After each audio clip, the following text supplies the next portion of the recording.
Welcome to the Wagon Wheel. I am Jarrod Kimber. Thank you for listening to this either on the podcast stream, my original YouTube channel, or hopefully my new YouTube channel, which is all for podcasts because we're making too many videos on the original one. And so we're going to have two different YouTube channels. So Jarrod Kimber podcast, if you're not there already and you do like these podcasts, obviously there will be more and more of them as we go forward. So please go over there and subscribe.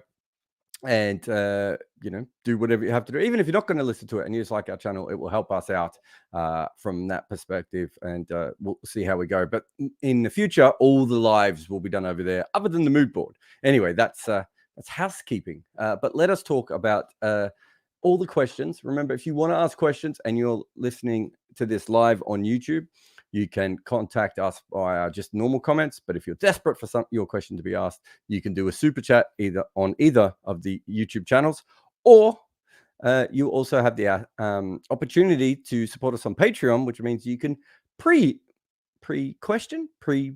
your question. I don't know how the best way of putting that, but if you're a Patreon subscriber, you can put questions in beforehand, and many people did, including, quickly looks for the first one, Christopher, who says, a lot of narrative is about England's batting approach, but the bigger problem for me seems that England bowled for 64 more overs and couldn't take 20 wickets. Does this not need to be England's biggest concern? Well, the thing here, Christopher, is these two things are linked, right? Once England went into this series by saying that their best chance of winning was with flat batting pitches, they were actually taking away a strength of their bowlers, right? So their bowlers have been very good over, the last year and a half, in the year and and a bit, year and change, maybe, in this Bazball era of manufacturing wickets. Now, part of that comes from the fact that their batters are making a lot of runs and putting a lot of pressure on the other teams, but they've also been more attacking in the way they've gone about it. Well, how could they attack on this wicket, right? They went in with the four bowlers bowling essentially right arm pace at the same speed. I know that Anderson and Stokes are quite different, but obviously Ollie Robertson and Stuart Broad are a lot more similar. There's no left armer there. There's no fast bowler there. There's not even a fast medium bowler there, really, at the paces that everyone was bowling in this test for England. So they made that choice after knowing that they asked for a pitch that wasn't going to suit their traditional medium fast kind of seam. That to me seems a bigger issue. And so when you're saying that, about the narrative of England's batting approach and that England didn't bowl very well, of course they didn't bowl very well. They specifically made pitches that didn't allow them to bowl very well.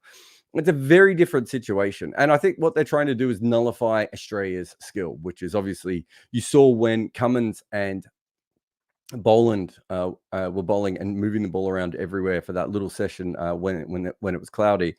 There's absolutely no doubt that the Australian bowlers are faster and tougher to deal with at the moment than even the England bowlers. And so if you factor in that sort of Marnus Smith element of that, and now you'd have to throw in Usman Khawaja, even Head, I suppose, as well. Suddenly there's not a weakness for the England team, but they're a little bit worried that those batters will dominate their bowlers, and that then the Australian bowlers will dominate the England batters. Now, all they're really doing in this situation is helping one side of the ball, not the other. So you could still argue that they've actually made their bowling worse by this. But that's why this has happened, right? It's not an accident that this has happened that way. But yeah, I'm not saying that England's bowling isn't a concern, but when they were getting the ball to move around, they still look pretty good to me. They use the new ball very well at times. It's not a particularly... I don't think anyone consistently looked good bowling. In fact, there were times even when I thought Cummins didn't look particularly good bowling on this wicket as well. So, I certainly wouldn't put anything on the England bowlers. This is just not a good wicket. But if you are going to pick a wicket like this, I still think it's weird that you wouldn't go with Wood.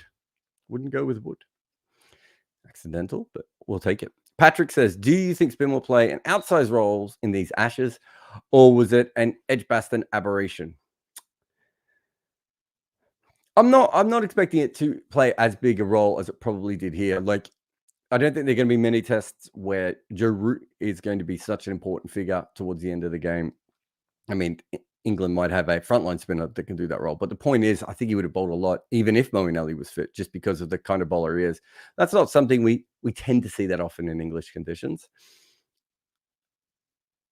That The only caveat I would put to that, Patrick, is we don't actually know what these other pitches are going to be like. I don't think the Edgbaston wicket was exactly what England wanted. I think they wanted a flat wicket that would allow them to score, 500 in 550 in 4 sessions, put pressure on Australia that way, and then chip away with smart bowlers. And I think they kind of did the second part, even to answer Christopher's question from that point of view. But they didn't expect it to be that low and slow, and that made their seamers look a little bit worse, which meant that obviously spin had to play a bigger role. And Nathan Lyon bowled very, very well, but there are going to be times when the England players are going to be able to hit him out of the attack. So I'm not saying spin won't play as big a role. I don't think it'll play as big a role as it did in this test, but also don't think spin goes away in this series either. Manon says, would a keeper be better than your average player while fielding at short leg or silly point? No, it's a very different kind of position. So wicket keeping, what's the best way of explaining wicket keeping? Wicket keeping isn't like other fielding positions, and I include slip in this. It's why you see a lot of wicket keepers get put into slip and they don't seem to do particularly well. It's because slip fielding is you're looking at the bat and you're making a reaction. Wicket keeping isn't actually making a reaction. What you're doing is you are tracing the ball the whole time and your body is moving with the ball. So if you think about what you're doing at short leg or silly point, again, that is not what's happening. So short leg and silly point, for people who haven't fielded at them, are very weird positions because your vision is so obscured. It's one of the few positions on the ground where you can't really see the bowler coming in, for instance. It's one of the few positions where, you have to think of your safety before anything else. That doesn't really compare to wicket keeping or anything. The advantages of being a wicket keeper in those positions are probably that wicket keepers are better at, staying low. And that is a very important part of fielding in close. Other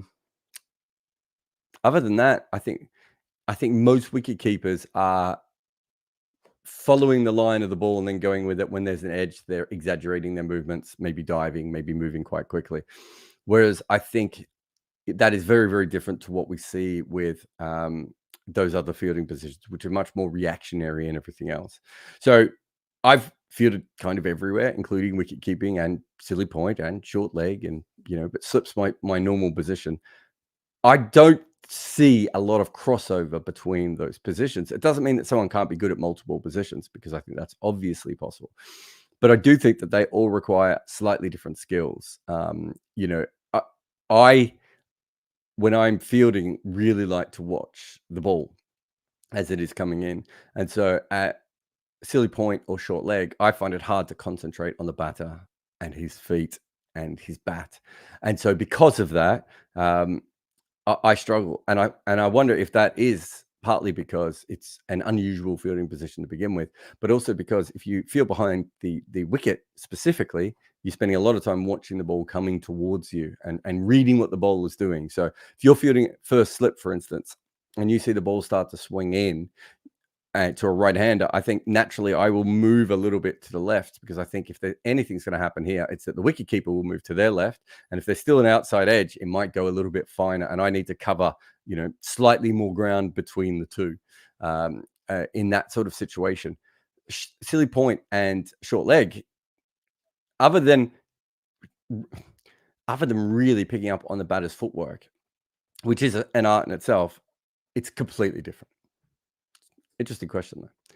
Luke says, how good is Mark Watt? Where do you place him in your ratings of left-arm orthodox spinners in World Cricket today? Well, he made a 50, Luke, today. Look, I think he's really good, and I think he's really good for a bunch of reasons. I think with Watty, and of course I work with Scotland, so, I'm probably slightly biased towards him. I think with him, my big thought was that he was so good against left-handers. And for a left-arm finger spinner, that's a really, really important skill to have. I think the other thing is that he thinks about the game in a very different way. So let's focus on his batting a little bit here. That I don't think he's the most naturally gifted batter. And, he's probably on batting talent a number 9 or a number 10, but he can bat as high as, 7 in a bad situation, certainly bat at number 8. And the reason is he's so smart and he thinks about the game in such a different way. He bats very similar to someone like Adil Rashid, where you're not quite sure where he's going to hit the next ball. And he's trying to outthink you. And I think that sort of stuff really helps when you're a spinner as well. obviously the extra tricks of bowling, the balls. So before he started bowling the ball from where the umpire stands, he also used to bowl wrist spin as well. So he's clever and he's skillful. So I don't know where you put him up on left arm finger spinners. I'd have to go through the global list and see where everyone goes. But there aren't a lot of left arm finger spinners at the moment who are very high up in in my estimations. I don't think there are as many dominating as the game as perhaps as there was a little while ago. That sort of Imad Wasim type bowlers that were doing very, very well. Even Krunal Pandya for a long time, although his form has come back a little bit. But there were quite a few left arm finger spinners who were doing very well. That's not quite the case anymore. So I do think from that perspective that it has changed a little bit. So that maybe that helps Mark Watt. I also think that he has the ability to bowl like a traditional left arm finger spinner when he needs to, but he also has the ability to bowl this altogether different, almost medium pace at times style. He's very strong. He can bowl Yorkers better than pretty much any modern spinner in the world, I would say. So again, I just think he has a lot of different skills available to him. I think because of he's not seen as a great athlete, I think that has held him back a little bit, probably, well, definitely wrongly at times. And also because he's a Scottish spinner, right? Like, I wonder if he would be even an English spinner or a West Indian spinner and bowl exactly the same way if we would have at least seen him tested in the higher levels. And I'd love to see him tested more and more at franchise cricket. I'd love to see how good he actually is. Aditya says, Bradman is the test match batting GOAT without any doubt. But if you had to pick 4 to 5 batters who have legitimate claims of being number 2, who would they be? So me and Cheyenne, the other thing you're talking about, the 50 Great Test Batters Project, it's still coming along. It's a lot of fun. And me and Cheyenne were talking about it, in fact, the other day. I think that Sachin has a very good claim. I think the level of play that he had over the length of time that he had is unarguably puts him on that list. Who else at number 2? Jack Hobbs is probably another automatic player. Jack Hobbs was averaging 50 in the early 1900s when that was basically unheard of. And he's still playing at the end of the 1920s when batting has completely changed. And he's still at that same kind of level as Sutcliffe and Hammond and Bradman come along, and maybe they have slightly higher averages, but they didn't have to play in the period where it was very tough in the way that Jack Hobbs did. 197 first-class hundreds, opening the batting for 30 years, all those before and after a war. I think in the Hobbs and Tendulkar case, I do think the length and quality of length of their careers makes a big difference. For instance, Sachin is probably underrated for what he did in the 80s/90s, and is probably overrated for what he did in the 2000s based on the batting errors. But when you think about what he did as a kid and what he did as a very old player in the professional game, it's just absolutely mind-blowing. So I think those are the 2 automatic number 2s. Sobers is an interesting one because he bats further down the order. But again, I think with him, the attacking nature of which he played with as well. The fact that he didn't bat in a particularly, he was such an outlier in the era that he played in. And I don't know how much we can hold it against him that he didn't bat up the order because he was an opening bowler. Right? He probably could have batted 3, probably would have been an ideal 4, I think, Sobers. But obviously, they kept him down the order for good reason. So I would say those are the obvious ones. I'm trying to think of who else me and Cheyenne had. I think Steve Smith is probably getting towards that conversation.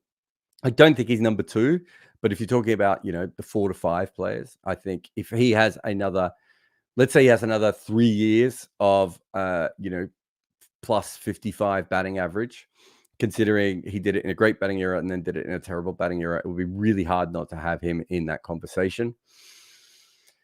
Viv Richards is an interesting one because I suppose it depends on how much you rate strike rate. But I also think the back end of Viv Richards' career, it just wasn't on that level. And I know probably a lot of other people would have him up there. Gavaskar is another interesting one because of the opening element, but he didn't open in a place where opening was as traditionally hard. So I do think you have to weigh that up a little bit. I'm trying to think of anyone else that we had that was pretty high. Headley, guys like Headley and Pollock, you can't put up there. They just didn't play enough cricket. You've got Hammond and Barrington and, you know, those sorts of levels of players, you know, all fantastic, but I don't think they're quite on that level. Lara and Ponting, again, fantastic. I'm not sure they're quite at that top level. I feel like I'm forgetting someone really obvious. So I think, Hobbs, Tendulkar, potentially Smith, although I wouldn't put him there now. Sobers, certainly there. Kumar Sangakkara is another really, really interesting one that I want to delve into a lot deeper. And to be honest, this is a conversation I'll have a lot more information about going forward. But as it currently stands, I find it hard to think that it shouldn't be Hobbs or Tendulkar, just because of they were the best batter in the world for just such an extraordinary amount of time, and that means they had to play in. When Hobbs's case, you'd probably say two distinct eras that were separated by a world war, and in Tendulkar's case, certainly two completely different eras again. And so the skills that allow you to dominate, you know, through eras, like if you take the whole David Warner thing at the moment, we've just done a podcast with Bayram for Footmarks about this. Of David Warner probably is on the all-time great list at one stage. You know, maybe looking towards being top 20, 25 players of all time, even with his weaker overseas record, just because his openers just don't do what David Warner does, right? On the other side of that, of course, is that when the game changes, Warner can't keep up to that level. It doesn't mean he's not going to go down as one of the best openers of all time, because I still think that's very, very fair. But he's not quite on that same level that he probably was. And that's the thing that is really hard, because it's very easy to dominate your era. It is much harder to dominate when you're a kid. It's much harder to dominate during your peak, and then also dominate after your peak. And I think in Hobbs and Tendulkar's case, you know, it's all the way through. And I think, you know, unless I've got Hobbs's record mistaken, but I know Tendulkar's a lot better off the top of my head. So those would be my answers at the moment from that. But I might come back and someone might ask me this, you know, when me and Sean have done a little bit more work, and we'll be like, actually, we're wrong, and it wasn't those two, and there was someone else that we didn't think of. But I think whoever else it would have to be, you know, it would be very interesting to see if anyone could knock off those guys. Will says, why can't spinners put a plaster on their fingers? Not like people aren't taking painkillers or strapping other parts of their body. You can't affect anything that's on the ball. They don't want players to put gloves on when they're bowling. There would be other side effects of that, Will. For instance, you would then have gloves that might have extra grip and everything else, or the plasters that might have extra grip. The idea is that the ball is, you know, coming out of someone's hand absolutely purely at the moment. There's interesting questions around slip fielders, of course, which sometimes have so much plaster on their hands already. And I know it's been discussed at some high levels before, but the idea is that it is, you know, a bowler is bowling with their naked hand, right, and nothing else. There's a lot of sports that don't allow gloves. There are some that do, of course, but there are a lot of sports that don't allow gloves, or you know, look into the gloves. I'm not sure that cricket really needs to thoroughly going down there. Also, fast bowlers get injured and have to play with, you know, legs that are falling apart and backs that stiffen up and all these different things. And it's the same with spinners. I'm not actually sure if the plaster would help particularly that much. I'm not sure it would help, but even if it does, you know, bowling hurts. And from that perspective, it is actually part of the art, has always been managing the pain, right? You know, it's why Courtney Walsh might not be one of the top 20 bowlers of all time, but Courtney Walsh's ability, you know, to bowl through pain in a way that other bowlers could not, does actually elevate him over other people. To get back to the previous conversation we were just happening, I don't specifically think a plaster would help a spinner anyway. I think the plaster would fall apart every couple of seconds and we'd be replacing it all the time, which would cause other problems anyway. But also think that there is, you know, you are supposed to be bowling with your fingers. But, you know, I'm not wedded to the idea, but that's why. Ben says, sports get more professional. Players in general get bigger and more athletic over time. How does this affect cricket? I could see it benefiting the power game of white ball, but given that the best batters in tests are historically short, how does that affect test batting? I think that the whole thing about the best batters ever being short comes from a time where the ball didn't bounce that high, right? So if you look at the start of cricket, right up until Bodyline, for instance, short bowling isn't really a major part of the game, and the pitches aren't particularly hard. They aren't made for bowlers to do that, and the bowls are a lot slower, so it's harder for the bowlers to bowl regular short balls anyway, on those kinds of surfaces. We now are seeing something change when it comes to the way that that bowlers are and batters are because of this athleticism that you're talking about, but also the conditions have changed a little bit and the game has changed the way that we play it. So I think now there is a feeling that tall batters actually help because they disrupt lines a little bit more. Sorry, lines. They disrupt lengths a little bit more. They can get on top of a test bowler's best length. That's the Zach Crawley theory. If Zach Crawley was, I don't know, 5'10" and had the exact same record, there is no way he would be playing Test cricket.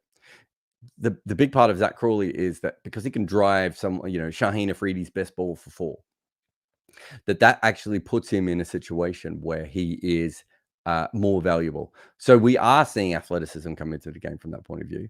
The other thing with the short batters specifically that you're talking about before, and I remember having this conversation with Mark Nicholas, and I was telling him my pitch theory, and he was also saying that, and this is very valid what he was saying, is that traditionally it's easier to be coordinated with your hand-eye coordination if you have shorter arms, right? Like, watch an NBA game and watch some of these, 7-foot centers, and they can't even take the ball right because it's hard. Their arms are so long. If your wingspan is 7'5" or 7'8" or whatever, getting your hands in the position that you need them to is not as easy as it is for someone who's 6 foot tall. So I do think that has always played a big part in cricket as well. But if you're talking about how the athletes getting bigger, we have never had this many fast bowlers in the history of cricket as we do right now. Go back and have a look at the speed bowling competition from whatever it was, 1979 in Australia. You'll see that Tomo's top speed of 155 is about 10 Ks quicker, I think, than Andy Roberts and Michael Holding, I want to say. But the real interesting thing isn't Tomo to the next fastest bowler. It's actually that there are a bunch of guys bowling around high 120s in that. Now, let's say that, and Jeff Lawson has said to me before that speed test wasn't very accurate and wasn't done correctly. But we do know that there is in any way a huge difference between Jeff Thompson's top speed and the 10th quickest bowler in the world's top speed. That is not the case anymore. Let's say that, I don't know, Mark Wood is the fastest current bowler, right? Mark Wood's top speed is not that much quicker than who else would you have up there? So you'd have Nokia, you'd have all those guys. So let's say Cummins is like the 10th quickest bowler in the world, right? They're probably only like 5 Ks difference, maybe 7 Ks difference at their very top end speed. If you're looking at it from that perspective, that's a big difference between that and 30. And what about the 10 bowlers behind Cummins are probably also even closer to Cummins. So the athleticism has changed. It will become a more a faster game, but it's not just that. Have a look at the speeds of which Rashid Khan and Ravi Jadeja and I'm trying to think who are some of the other fastest spinners, or Syed Ajmal when he was bowling, even if it was illegal. Look at the speeds that spinners are bowling now. Go back and have a look at a clip of Bisham Beatty. And I've got a friend of mine who's a professional finger spinner, and he was having a look at Bisham Beatty, and he asked me, he said, "What speed do you think he's bowling?" He would have been bowling. Bisham Beatty looked like he was bowling around 70 kilometers an hour. So what's that? 45. So slower than Matt Parkinson. Can you imagine a finger spinner bowling at that speed anymore? And you can see it. You can actually see in the wicket keepers the way they react to things. They just have so much time to get to the ball. And so from that perspective, we're not seeing any of that happen anymore. We're seeing a lot more bowlers bowling a lot more quicker. I'm not going to get into the whole Jeff Thompson argument side of it. And we certainly had, Underwood and O'Reilly before. We've had fast spinners for their era. I don't think we've ever had as many fast spinners as we have right now who are genuine spin bowlers. Ravi Jadeja and Rashid Khan are genuine spin bowlers. They're not bowling faster cutters or anything like that. They are bowling very, very fast, but they're actually still bowling proper spin. They're putting a lot of revolutions on the ball. So I think that will be a big thing. I do think the power game, from even in test batting, matters, and it's not just a Bazball thing, but just in general. We watch Travis Head get bounced, against England, and we know that he's not very good against the short ball, and that all the field is set back for him to play the pull shot. His ability to back away and use his strength to muscle the ball back down the ground where there isn't going to be fielders It's going to be a way for him to do that.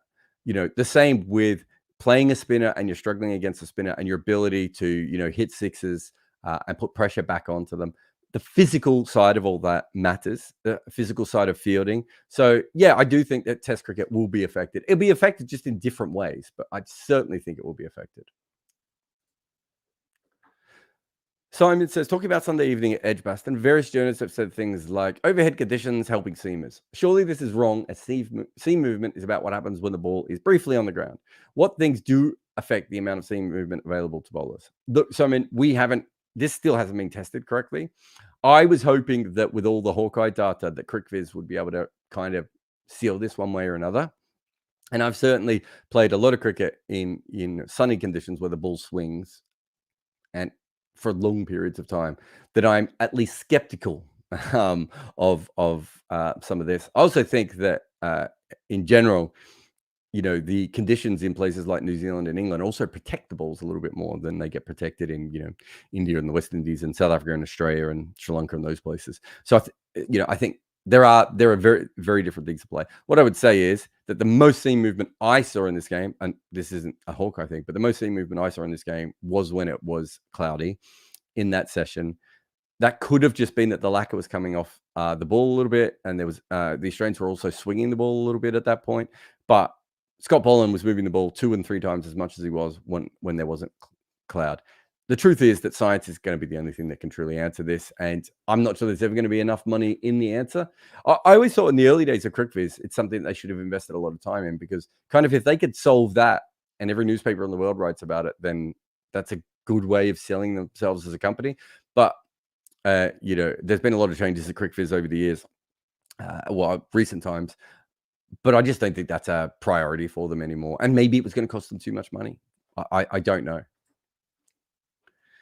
Niran says, bowls like Darren, Sammy, Dimika Prasad and Doug Bracewell bowled in a very bad era for bowlers and averaged more than 35 and were seen as mediocre test bowlers. Looking back, do you think they were more skilled cricketers and deserved to remember better than batters like Collingwood, Ashwell Prince and Dilshan, who managed to average 40 plus?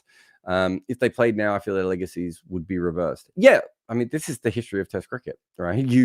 You're very, how many very good batters batted in the 1980s, for instance, and have, I'm doing commentary with Jeremy Coney at the moment. He averaged 37 in a very tough period to be batting in New Zealand. I think he averaged something like 45 batting in New Zealand. We know that Jeremy Coney batting, between 2005 and 2015 certainly would have had a higher average than 37, right? This is what happens. I think in Darren Sammy's case, very skillful bowler. The wobble ball would have been a big part of what he did. Not sure. Did I say Doug Bollinger before or Doug Bracewell? I can't remember. So it was Doug Bracewell that you mentioned in the question. Sorry. Yeah, and I Damika Prasad and Doug Bracewell, I know them, but I don't know them as quite as well as I know Darren Sammy's bowling. But my thoughts are that all of them were pretty good, and maybe when it became a more skill dependent wobble ball era, their skills would have shined. If you just look at Darren Sammy alone, if he played in this era, he would have played with the Dukes, right? Kind of ideal for him. But yes, there are many players who play out of time at the wrong time in their career. Abdul Qadir, we know that he was an absolutely fantastic bowler for Pakistan. If he plays in the generation after, when there's so much talk about Murali and there's so much talk about Anil Kumble and obviously Shane Warne, then things are going to be very, very different from that perspective. So I do think from that perspective, everyone sort of you end up in the era that you're in, right? And there's not much you can do about that. But that's what cricket is. And it's also, a lot of it is about changing your game to the era that you're playing in, right? So if you were a finger spinner in 2000 and you're lucky enough to play for 15 years, you're probably going to be bowling differently in 2015 than you are in 2000. And the better players generally, not always, but generally find a way to be able to work out what they need to do to stick around or to be successful, right? And so maybe we're thinking about this the wrong way, which is that it's remarkable that Darren Sammy, Damika Prasad and Bracewell, actually managed to stick around, which shows you how talented they were, but their numbers are never going to do that. But there are thousands and thousands of players from other eras that, don't get the respect that they deserve. Neuron says, how many English pacers have promising starts to their career and disappear after a few? Tremlett, Onions, Sidebottom, Roland Jones, and Bresnan had their 15 minutes of fame and vanished. I haven't given up on Archie yet. Is Robertson, Stone, Overton, and Potts any different? I think this is the thing with seam bowling altogether. I don't think this is specifically a English-centric thing. It's a hard sport. It does a lot. I think the county system makes you bowl a lot. So I do think there is a part of that. Tremlett is an interesting one because he was good at a younger age, but never really, he didn't quite develop the way that everyone probably thought he should have. And there were periods in his game where he was unplayable, but there are plenty of periods of his game where he wasn't a particularly good bowler as well. Onions and Sidebottom, I think the same thing probably happens to both of these players, which is that they were asked to bowl a little bit faster than they should have been bowled. That was more probably to do with the era that they played in and the thinking of the team around that time. That probably slowed them down a little bit. Roland Jones, if you haven't seen my video on Ken Higgs, it's worth going back. I think Roland Jones is more of a Ken Higgs type of player in that, very skillful, very England dependent, but England can always find someone like that, and maybe obviously not quite on Ken Higgs's level, but there's always a player out there like that.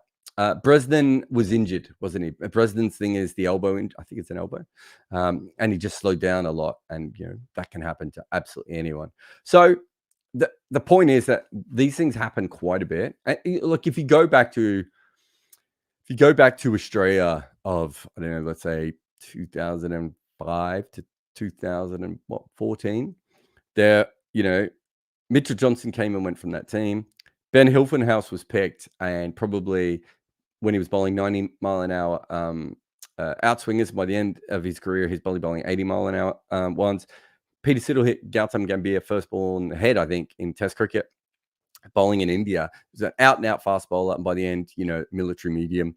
Sean Tate, one of the fastest, most exciting bowlers you will ever see. By the time he got to Test level and international level consistently, maybe not quite as fast as he was when we first saw him come through. Ryan Harris couldn't even get picked in the side. Then when he did, he got injured a lot and disappeared. That's just like the main bowlers. I could go through, Ashley Nofke. Stuart Clark came in for a little while and he disappeared quite early. There's probably tons of other bowlers. I'm trying to think of some others that came through at that time. The point is that is what fast bowling is. The Courtney Walsh, Glenn McGrath, Jimmy Anderson, Richard Hadley type careers are the rarer careers. More likely what happens is you come into the game, you bowl really good for a little while, then you work out how to bowl with whatever your body is now crocked with, if you're lucky, and that allows you to stick around, but not everyone does, right? And Sean Pollock is someone who slowed down dramatically and then had to rebuild his bowling. Not everyone can. Tim Bresnan clearly didn't have the same talent as someone like Sean Pollock. So, these things affect everyone. I don't think it's specifically an English thing. All right, let's have a short break. And then after the break, we will, what we do after break? We'll come back, we'll do some more Patreon questions, and then I'll get to anything that's in the room. You're watching The Wagon Wheel, and I am Jarrod Kimber. A few years ago, I had a panic attack after ESPN Cricinfo made me their global writer. I'd earned that position, but I also felt like a fraud at the time because I didn't really understand how I wrote. I understand that there was a process and gears and different styles and things, but how it all came together felt a little bit random. And so I began to panic like a golfer with a natural swing, worried one day I'd just end up with the yips. And would my career be over? So I took my writing apart piece by piece until I understood it. And then I figured out I could teach others all the mistakes I had learned. So I started an online course where I tried to make it as cheap as possible so people like me would be able to afford it.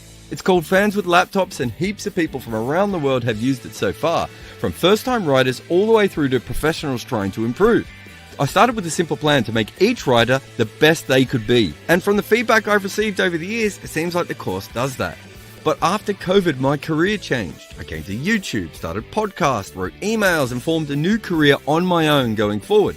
So I now had something else to offer, the multimedia side of things, social media and everything else. Not to mention that I was building everything up as an independent. And so I added all of that to my course. So if you have ever wanted to work in sports as a writer or podcaster or making videos or anything else, Fans with Laptops is the place to start. If you think you qualify as a fan and you have a laptop and you want to work in sport, click on the link. Welcome back, Wagon Wheel. Jarrod Kimber here. Big thanks to everyone. There's plenty of people in the comments today. We've got Anne Wesh, and who else? We've got Oren, Chris Deebs, Senior, EKG is back as well. So please, it always helps us if you can put a comment in. But if you have if you're watching on YouTube now and you're desperate to ask me a question, remember the best thing there is the super chats. Cam says, was Cricket's Sadist Hour the greatest podcast in the history of time? After the Wagon Wheel, obviously. I'm glad he's asked that on the Wagon Wheel. Look, I loved doing Cricket a Sadist Hour. That was my podcast with Andy Zaltzman. I know we will bring it back, and we've certainly had multiple conversations about bringing it back. It's just, Andy's career is a little bit different than it used to be. I think he hosts a show on Radio 4 now as well. Obviously, my career has gone a little bit differently. We will bring back Cricket Sadist Hour. When? I can't really tell you, but I think my career is certainly going more towards podcasts more than anything else at the moment. And so it would be silly to not bring Andy back. It may take a sponsor getting on board. It may take, just us changing the way that we do things a little bit. I'm not sure, but I do think in the, short to long term, we'll be, we had a discussion. I'm sure we'll have another one in the next couple of weeks as well. And we will work out how to bring it back. But it might just be that at least in the short term, he comes back for some special projects rather than committing to one thing a week. But there's a particular thing I've talked to him about that I think he really, really wants to do. And so we'll get him back on for that. We'll slap him back up here. So if you're not following the Jarrod Kimber Podcast Network, you might miss Andy Zaltzman's return. But without doubt, we will, me and Andy are still friends. We still love talking cricket with each other. I'm sure that will come back. I'm not sure it's the best podcast of all time. I'm a big fan of Monster Talk and the Thinking Basketball podcast. Nadika says, will things get easier for left-handed batters eventually, or do you think they'll ever return to having an advantage over righties? Or will they average the same as right-handers? I think there's always going to be a natural advantage there because you can't...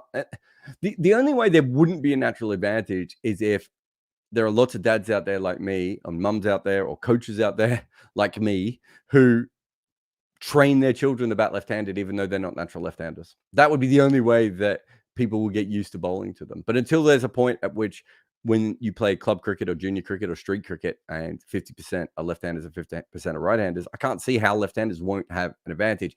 Usually, though, it evens out a little bit at the top level because teams generally pick left-handers who are slightly less skilled than right-handers because of that advantage. And so the overall thing, it does wash out a little bit. It's not like openers, what are we talking about? It's not like southpaws are averaging 50 and, right-handers are averaging 35, right? Like there should be a small advantage there because there is that, but also the fact that is negated by the fact that there aren't as many left-handers out there to choose from in the first place. Manan says, has Pat overtaken Jadeja as the number one pick in the imaginary Test cricket fantasy draft? There are times even in this test and in the last test where I just don't think he's as ruthless as he used to be with the ball. And I don't know if that's the captaincy or, the ball's not coming out of his hand as well. But then, in this last test, he was struggling with the wobble ball. And so he went to swing bowling and was fantastic with it, right? And you forget that he can do that. I mean, you're talking about someone who can bowl 90 miles an hour and used to be able to bowl 95 and probably could still get up there if he had to, but can bowl outswing and in swing plus a perfect wobble ball. We've never had anything like this before. It's so next level as far as, a combination of all the different skills in one bowler that we've ever had. But if you look at his record compared to some other seamers of his era, he is, the second best seamer or the third best seamer. Again, to go back to the whole conversation we were having before, is probably not that much worse than Pat Cummins, when you look at record and everything else. I'm not sure the second best all-rounder, which I suppose is Stokes or Holder, whatever's left of Shakib, in Test match cricket, maybe Cameron Green as he comes up. I don't think any of those guys are anywhere near Jadeja's level. And I think all-rounders have such a bigger impact because of what they can do on both sides of the ball. I find it hard to think that you would take Cummins. But, I'm sure if we did this fantasy draft and one day, we'll get the guys on and we'll all do one together, I would think at that stage that that there is a very big chance that you would take that someone might want to take Cummins over Jadeja. I think it's a fair conversation, as is the Steve Smith argument. I think they're all fair conversations, but I think I'd still take Jadeja if it was me. Well, I don't think I would take Jadeja. Christopher says, would 4-day test suit this England side even more, or do you think part of their game is the time to take 20 wickets and 4-day tests would mean the opposition just goes even more negative? I've said this a lot. If you watch first-class cricket, I'm not saying that teams play more like a baseball style, but the early declarations and the riskier moves and the weird strategies and all this sort of stuff is what happens in first class cricket. 4-day cricket, is what most first class cricket is. So from that perspective, I think England are kind of already there. I don't know whether it would help them massively, but if we do play 4-day tests, remember that the idea is to only lose 45 or 50 overs. I know that wasn't the case with the Ireland test, but to play more overs in a day. And so overall, you're not losing as many overs by missing out on that final day. You're basically playing 4.5-day tests. So I'm not sure if that's how they do 4-day tests. I'm not sure it matters as much, but yeah, I do think it is probably easier the one thing about 4-day games is blocking out a draw on a 4th day is easier because there's less time in the game, but also the pitch hasn't degraded as much. So there are going to be times when that would affect England. Might mean that England play even more aggressive though. Jake says, given the performances of Root, Labuschagne and Smith in this test match, should the last two have taken their preparation more seriously with a stint in a high-quality competition like the IPL as opposed to County Championship Division 2? Yeah, I mean, quite clearly, Labuschagne was wasting his time playing all that county cricket.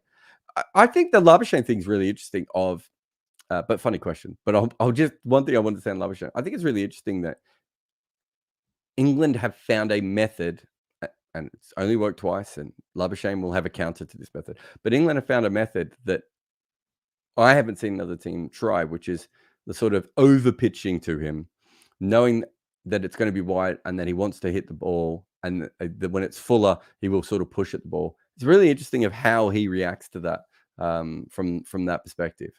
But yeah, I still expect Labuschagne and Smith to make a few runs, even with their Division 2 county experience, holding them back. Aditya says, can Joe Root play as a frontline spinner in England? He can't play as a frontline spinner anywhere. What? Why do people keep asking this? Have you seen him bowl in the first innings? He's basically useless. Like he can't. He needs the pitch to be ragging, and generally he needs left-handers to be able to be of any use as a bowler. I haven't looked it up for ages, but I think the first 2 innings of test matches, the average is over 60 against right-handers in them. He's the overrating. Sometimes I'll see someone go, is Joe Root's bowling underrated? No, Joe Root's bowling is accurately rated. He is handy in certain situations. That is it.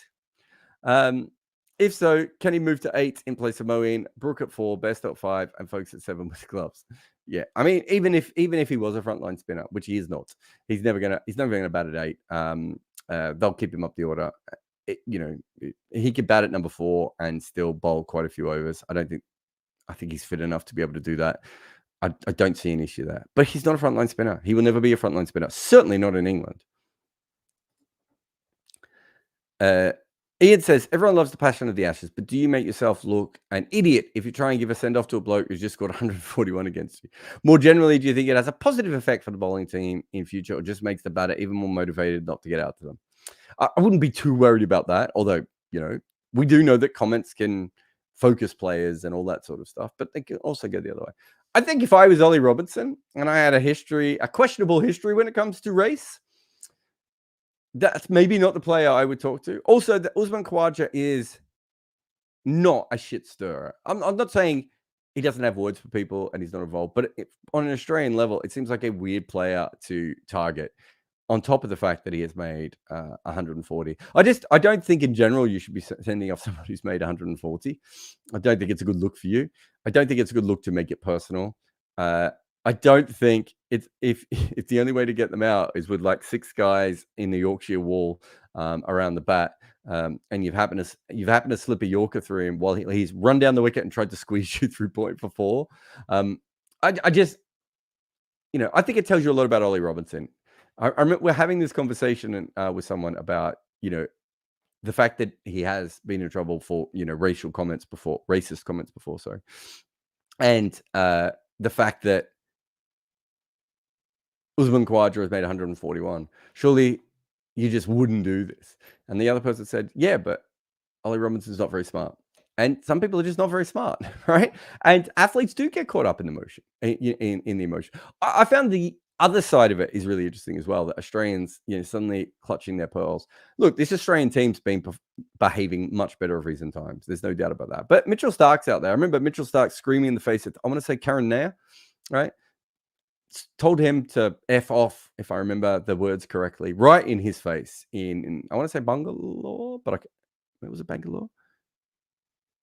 Wherever that test match was. What else? You've got David Warner, who howled like a dog for hours at Faf du Plessis. I mean, are we really saying that as Australians, our team has behaved well for 2 years, so you can no longer be dicks to us? I think people are going to be dicks, and people are dicks. And the Australian players might be dicks at times in this tour, even if they are, better behaved now than at any stage ever. I thought it was a really weird thing on all sides. But anyway, that's what happens in the Ashes, or, India, Australia, and India, England. All these things get blown out of, things that happen regularly in cricket games become a bigger deal in these sorts of situations. GD says, after the World Test Championship final, I was listening to Sid Monga say that while India has serious injury concerns, some of the issues with the Indian squad can be attributed to the lack of A tours since the start of COVID. The return of political employees after the appointed committees left, the blaming and firing of the chairman of selectors to appease the fans, and Dravid's tenure as the senior team head coach. Oh, it looks like we missed the end of that question. Sorry, GE. Yeah, I didn't hear Monga say all that. I would certainly what would I agree with there? The A2 is one massively would agree with. I think that Rahul Dravid was doing a great job with that. I almost think that, I don't know if he'd want to do it, but like Anil Kumble coming back and almost role switching with Rahul Dravid and doing that, or someone else, some other young coach who can help the A players. I know, having talked to the A players at times, they just absolutely loved that situation, the amount of cricket that they got to play. I've talked about the Shreyas Iyer situation before. I think his development was held back because there weren't as many A tours at a time when he was probably on the verge of playing for India. What else do we have in here? Political appointees. Yeah, I mean, in any cricket board in the world, if you're going away from smart, independent people who want the team to be best, and you start appointing people for political reasons, there should be, not always, not consistently, but over a long period of time, there should be issues with that. Mistakes are made. The firing of the chairman of selectors to appease the fans. If you're firing a chairman or a coach or a captain to appease the fans, you're already making a mistake. I'm not saying that is 100% what happened. But if that is what you were doing, then that is a horrible way of doing things.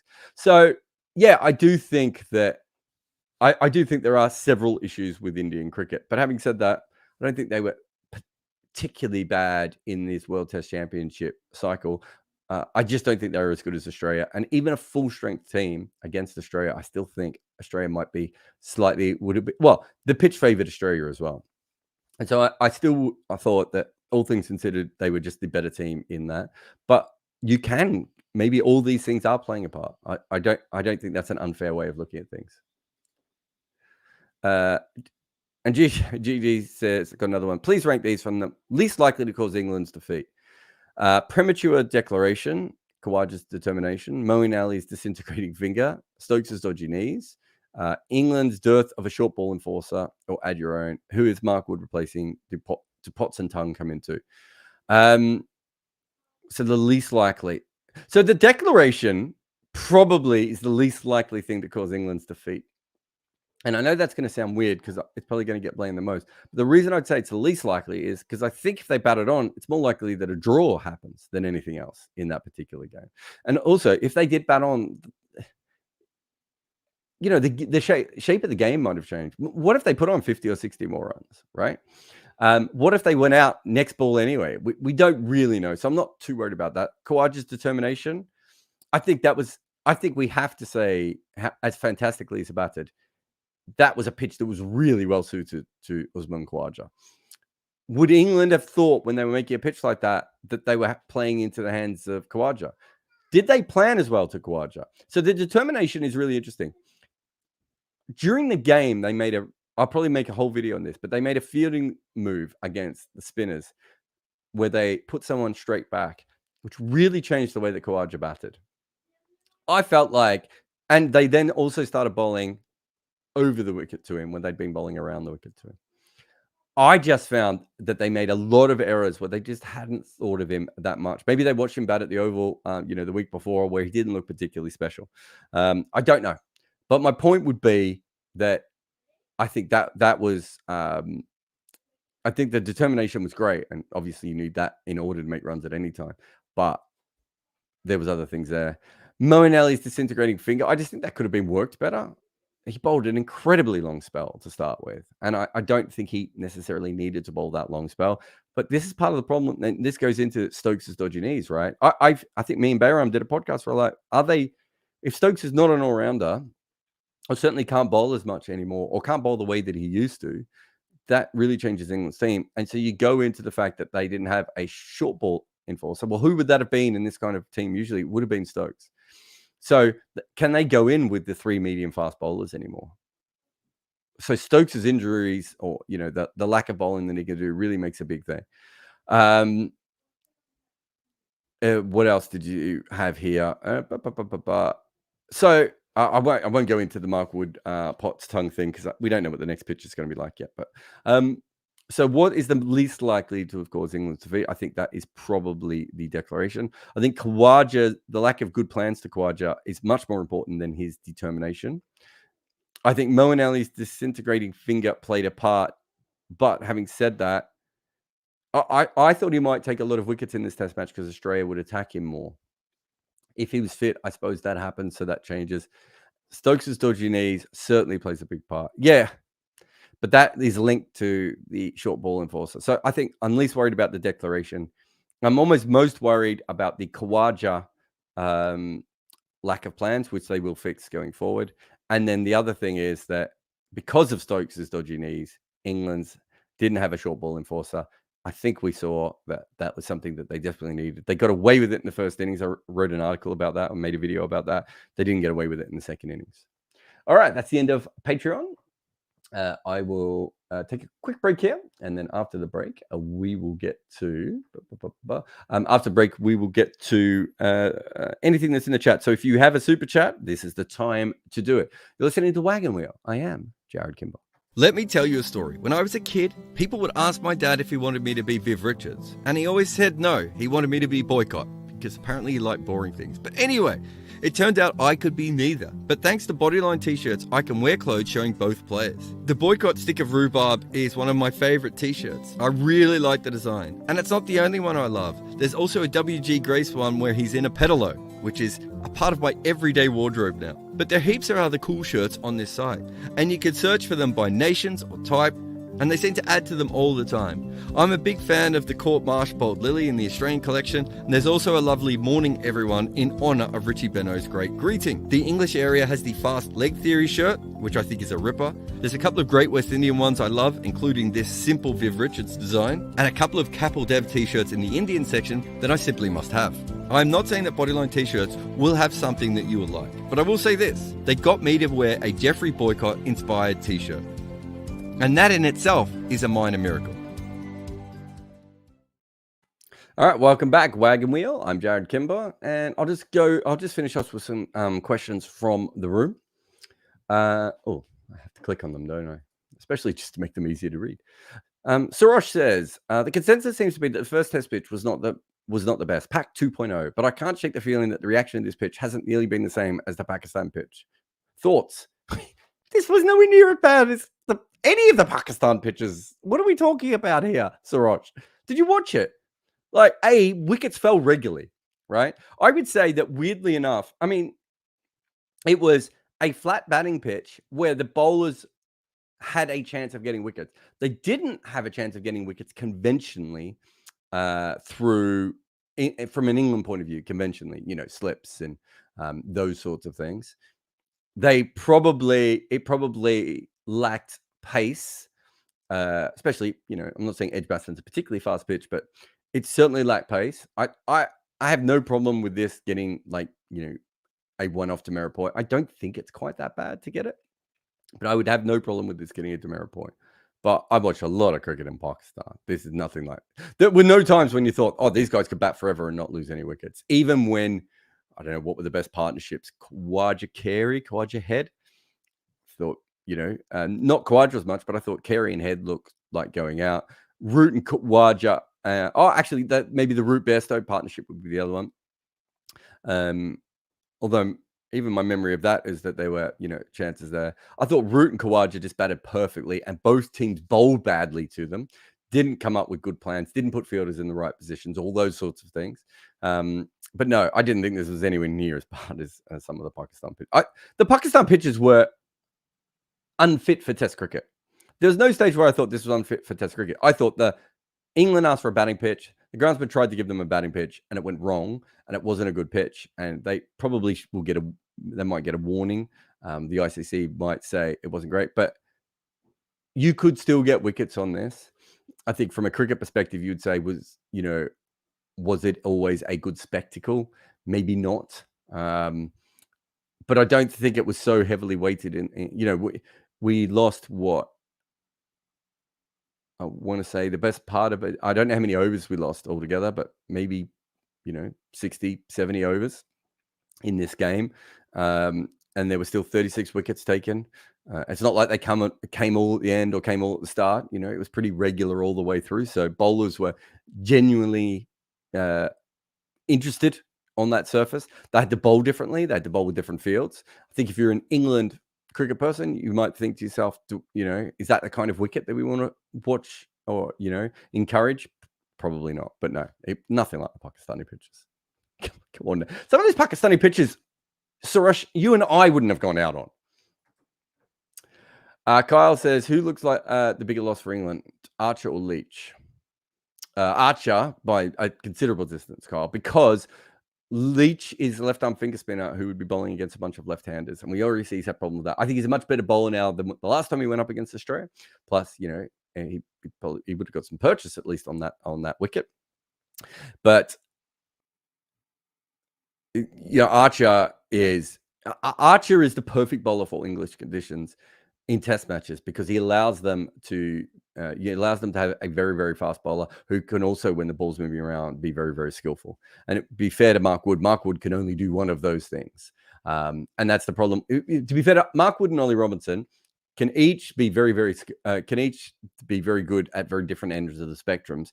Whereas Jofra Archer at his very best, and we may never see that. And, it hasn't happened consistently in Test cricket. But if you look at what he did at Lords, followed by what he did at Headingley, Wood and Robinson don't have that ability. So for England, he's like two bowlers in one.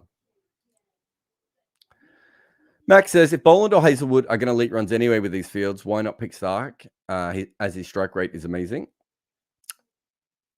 I think they were backing what they thought was their three best bowlers. I think if they'd known the pitch was going to be that... I think if both teams knew that the pitch was going to be like this, that slow, I think Wood probably plays. Although I talked to a lot of people in English cricket who they think he wouldn't have anyway. I think if Australia knew that the pitch was going to be like that, Stark definitely would have played. The other thing with Stark is, and I'll probably do a video on this, Max, so I think it's really, really interesting, is that specifically for Stark, England are playing like it's one-day cricket and T20 cricket. And Stark is still, not Hazelwood's not become a very good version of that, but Stark is a fantastic T20 and one-day bowler.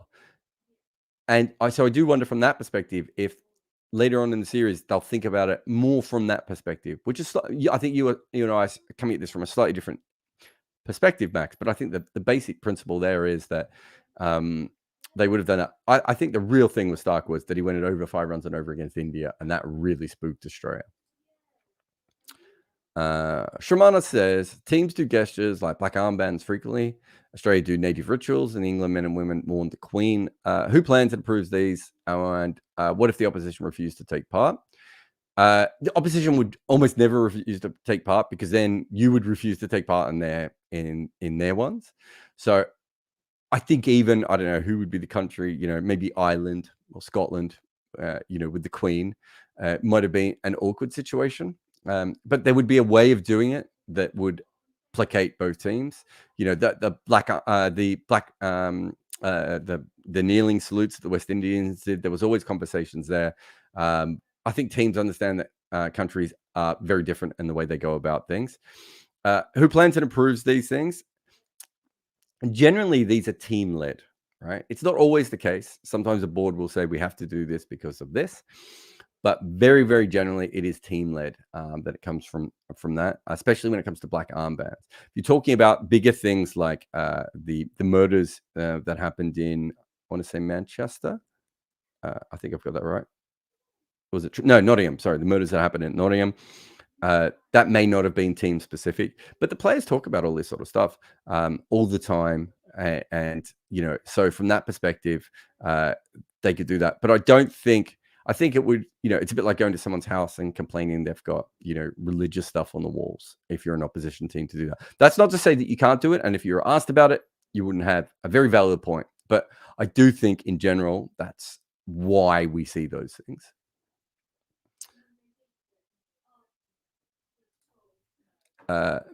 Max says, when did captains asking for pitch conditions such as baseball needing flat decks come into vogue, or has it always been happening? I think one way or another, captains have talked to curators for a very, very long time when it comes to those sorts of things. I think that, Rohit Sharma and India have clearly been talking to their curators. It's always been there. It's certainly a big thing in first class cricket. But I think now it happens a lot in T20 franchise leagues. And I think because of that, I think teams are like, why would we not use this natural advantage? The question is when does it go too far? And is it good for the overall spectacle? I think those are fair questions going ahead. Kaushik says, can England replace Moeen Ali's bowling with Joe Root for the next test? No. I've already answered that one, so I shouldn't have put it up again, Kaushik. But he's not a frontline spinner. The one advantage he has when bowling to the Australians is that Joe Root will get to bowl to a lot of left-handers, right? And I think because of that, his overall ability, just because Australia has so many left-handers at any one time, I think because of that, he has slightly more use.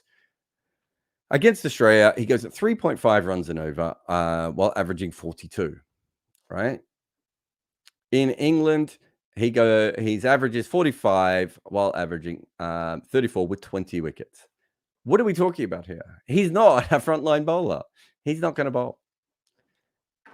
Well, he will bowl, but he's not going to be a frontline bowler.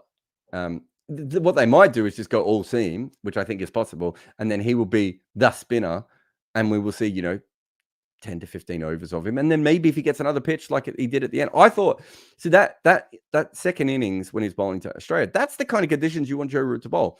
Bunches of left-handers, a little bit of rough on the wicket. It's not particularly easy to hit spin. High pressure situation. He can bowl really, really fast because he will get movement off the pitch. That's what he wants. He wants to be able to bowl. He's not a spinner in a traditional sense. He's more like a roller. And what he really wants to be able to do is bowl really, really fast so that you can't use your feet and that you can't change his length. And then he can skid the ball through occasionally, and the odd one will straighten and will give you problems if you're a left-hander. That's what he wants to do. That's when he's at his absolute best. Those conditions don't actually happen that often in Test cricket. And against top order batters, more often than not, they will just milk him or just knock him around and he won't look that good. I think every time he looks good, people think he looks better. And they forget all the times when he bowls and he looks completely innocuous. He's not averaging, what's his current average? He's not averaging 46.29 by accident. I just want to look at that. 46.29. And in Asia, he averages 31.8, right? In Africa, he averages 66. In the West Indies, he averages 54. In England, he averages 45. And in Australia and New Zealand, he averages 59. He needs the ball to be doing something for him. That generally is only going to happen later in the game. And he needs it to do a lot because he can't naturally get the variation because he is more of a roller. He probably doesn't even have a callus, jocks or otherwise. Athava says, why Duke's ball is not moving as much? In 2019, it was moving corners. Okay, so in 2018-19, the vast majority of bowlers in the world were still trying to get the ball to swing a lot. What they're trying to do now specifically is get the ball to wobble ball. Wobble balls don't move as much as swing, right? Or even traditional seam at times. A lot of wobble balls go absolutely dead straight. The idea there is that when they do move, it's more drastic and it's harder to deal with, and you don't know when it's going to happen and blah, blah, blah, blah, blah, all these different things. So from that perspective, I think the Duke's ball is, going like that. It's not as noticeable what the movement is. But if you had a look when Pat Cummins wanted to swing it, I'm trying to remember, I think there was a period when England started trying to swing it as well because they weren't getting anything off the surface. It did start to move around a little bit. The other thing you need to know about Duke's balls is 2018, 2019 could have been a batch that swung more, right? 2015 might have been a batch that didn't swing more. 2022 was a batch that went soft. Cricket balls don't always act the same, right? They do react very, very differently. And then you've got whether we talked about it earlier in the podcast. Do overhead conditions, are they involved? And all those sorts of things. And we got some super chats. Shashank. Thank you, Shashank. Just subscribe to your Patreon. When you have a topic to discuss, how do you plan your research and how do you make those great graphs? So, thank you for joining on Patreon. I feel like now you've paid me twice here, Shashank. So I want to say thank you twice. When you have a topic to discuss, how do you plan your research? So it really depends on the article and what I'm looking for. I got my iPad here. I would try and explain this for the people listening on podcasts at home, but I can actually probably just show people on the YouTube what I do. Apparently my thumb is no longer my thumb. This is a terrible one to show you. Let me find one that's a little bit better here. So I do a lot of spider maps, but just a lot of what's the best way of putting it? I do a lot of brainstorming and coming up with patterns and everything. So have a look here. This is one. For Mitchell Stark that I have coming up. You probably won't be able to read any of it. You can see, very, very basic. I put Stark's name there, and then I'm just putting down as many different ideas as I have for that particular article that I want to come up with. And then, but generally, I go a little bit more. This is the Warner around the wicket one. You can see that kind of know roughly where I want to put stuff, why I want to put stuff there. There's some notes also on that page so what I'm trying to do there is come up with, put the idea in the center of the screen and then let my brain sort of go, okay, so what should I start with? Where should I go next? What are all the beats that I want to do?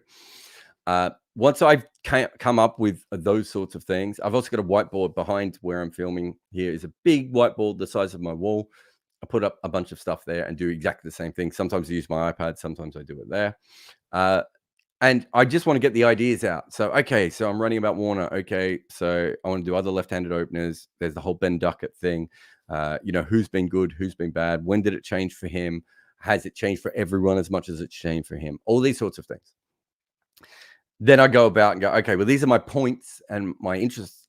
And now I'm going to go research each one. So I'm going to find as much information as I can on each one until I'm pretty solid that I can understand it myself, explain it to someone else, and make it interesting. Those are the three things that I want to be able to do. It might be succinct. It might take 5 paragraphs. That doesn't matter. That's how I do the research from that point of view. And then you had the piece like the Pat Cummins chest piece. That was completely just open. What's the best way of putting it? What's the phrase I'm looking for? Just stream of consciousness. I just had a bunch of notes and I literally just put my notes down and wrote from note to note to note to note. And I just wanted to capture the mood of what was going on in that particular session. I felt like I'd done that, and then I would go away. So that, depending on what kind of article you're doing, you plan them all and research them. My graphs, I make those on Flourish, Canva. We used to use Data Wrapper as well, but I don't think we use Data Wrapper anymore. But Flourish and Canva are probably the two major places that we use, Canva. We do so much of our work now is done via Canva. A lot of our animations we do in-house on Canva. Myself and Muku and AJ occasionally, we all love that. Cheyenne's over there. Even when we did the mood board, Charlie Reynolds will be over at Canva. We're all becoming experts at Canva at the moment. But thank you for subscribing to my Patreon and for that super chat, sir. And then we got San, who says, I find it interesting to watch cricket. I find it more interesting to watch cricket when I know the field placements. I think having field placements like like in cricket games should be the next step in cricket broadcasting. Yeah, we see it a little bit, don't we? Why it's not on the screen at the moment, I think they think it's for cricket nerds, San, I think is the major reason. I'm with you. I get frustrated not knowing where the fielders are. In fact, we were commentating this week from a particularly small commentary box for SCN, and I was quite often up against the wall, and I found it so frustrating to not be able to always see the leg side field or even the long on and long off if they were out there, like how wide they were and everything else. I'm 100% with you. I think I'd love to see more and more field placements there. As I said, the Usman Khawaja field change in this test match was an incredibly important moment. Didn't end up changing the result, but certainly made it much harder for Australia to get there in that chase because of the way that they were bowling to him and that fielding placement. And you see that a lot. And the commentators are seeing it and reacting to it. But the cameras aren't always showing us exactly what we need to know. So 100% couldn't agree more. Thank you very much for your super chat, San, as well. But yes, we all want to see more fielding stuff. Anyway, thank you to everyone, especially to Shashank and San there, and everyone on Patreon, of course, as well, earlier for getting all those questions in. Huge couple of weeks we've had on the site. If you can help us out by also subscribing to the Jarrod Kimber podcast on YouTube, that is a huge one for us. Eventually, we'll move everything over there, as I said at the start. But plenty of videos and articles and everything else. If you haven't seen the Pat Cummins video, I think I had a bit of fun with that. There's a ridiculous line about Stuart Broad, which made me giggle writing.